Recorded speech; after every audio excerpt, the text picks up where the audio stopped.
at my home away from home this morning, Philadelphia Landlord Tenant Court. So I thought it would be a good time to talk about eviction diversion mediation.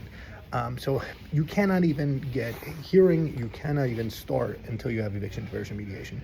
So what that means, well, even before that, you can't start eviction diversion mediation until you have a rental license. So if you don't have a rental license and you're a landlord, well, you're basically nowhere.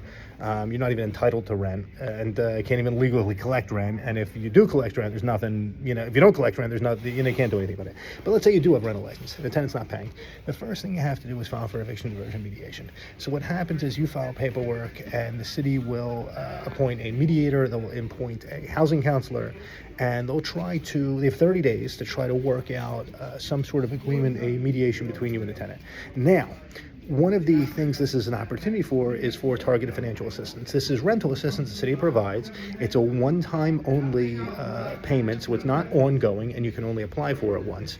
And what it is, you can apply for up to $3,500 in back rent, plus 1 or 2 months current rent. I've seen both.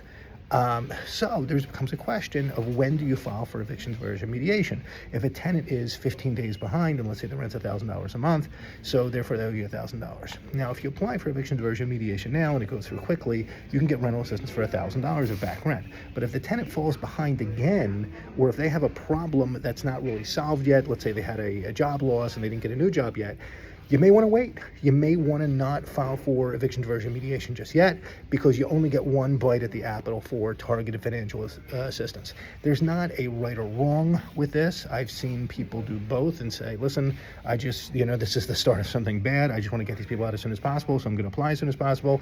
I don't really like that philosophy. I would rather wait a little bit until the balance is closer to $3,500, and that way I can apply for eviction diversion mediation then, get as much financial assistance as possible, help the tenant as much as possible, and hopefully they can work it out. Hopefully this is helpful.